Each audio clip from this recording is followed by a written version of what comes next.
The successful pruning of pears embraces many of the discussions that one has had about the other main apple varieties. But pruning of pears is different, and a pear belongs to the Pyrus family and needs to be considered for its own particular attributes. Now, we've developed a very successful pruning system of pears, and Orchard Lodge Farm features this, and they've been very successful with their pear crops over the last 2 decades by using a long spur.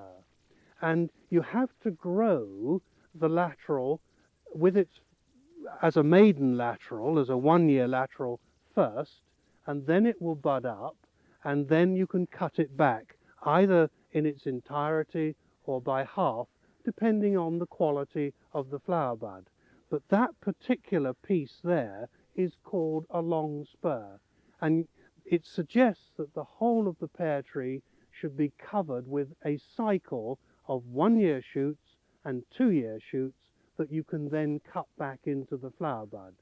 And once that has finished cropping as a long spur, you can remove it altogether at its base, as we have discussed with apples, using a Dutch cut or a stub cut to grow a new shoot. If I'm to observe with this particular conference tree, it possibly hasn't got quite as enough 1-year shoots as I would like to see. There's plenty of 2-year, and there are plenty of 2-year-old long spurs on the tree.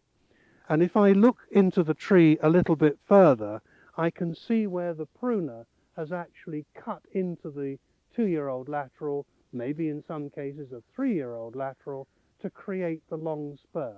And you'll get that beautiful quality sized pears on these long spurs.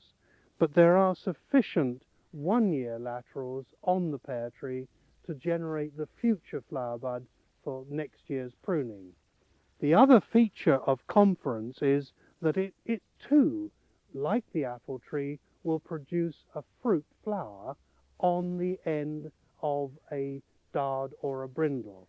This has got a mixture of brindles and dards, but you can see the swollen terminal bud.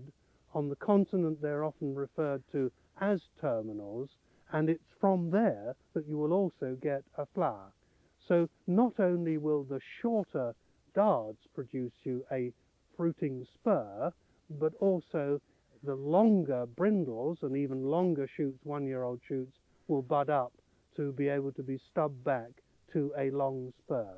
And this has proven to be a very successful way of pruning pears. I foresee that if 1 or 2 of the pear growers go to a wall system, that it lends itself quite successfully to mechanical pruning.